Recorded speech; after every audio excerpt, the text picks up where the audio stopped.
Nature has taken over this graveyard in Caernarfon.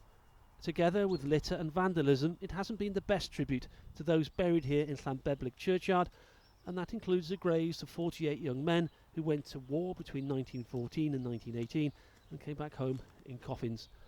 But more than 100 years later, a group of old soldiers has decided it simply isn't good enough. So they've launched their own offensive, in this case armed with shovels, rakes and wheelbarrows, and a lot of determination. Former soldier Keith Jones teamed up with 6 other ex-servicemen to take on the job. It's pride really because of the soldiers that have been buried within the cemetery. Also the residents of Caernarfon, the old people of Caernarfon. We, as veterans, we just want to show to them our respect.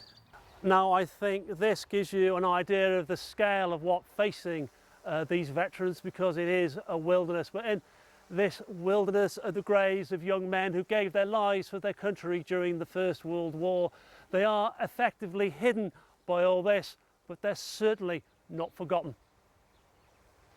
What has already been done is impressive. The veterans and other volunteers have cleared one section of the churchyard, revealing some of the war graves. For the church, their efforts are literally a godsend. There's no money in the church, in our funds, to be able to do it because it's such a big project. So we're so grateful for these men to come here and do it. And a lot of the Caernarfon people are grateful too, because they're originally from Caernarfon and they've got you know, here grandparents and everything, haven't they, here?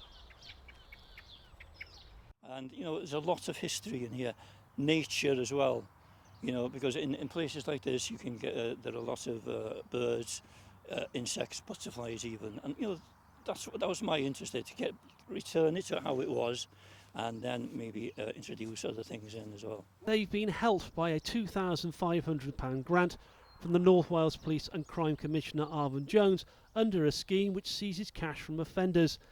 It is a welcome boost that builds on a simple motivation.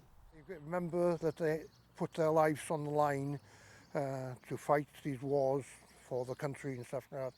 I feel that I should put what I got left in life to do for these people that put their lives on the line.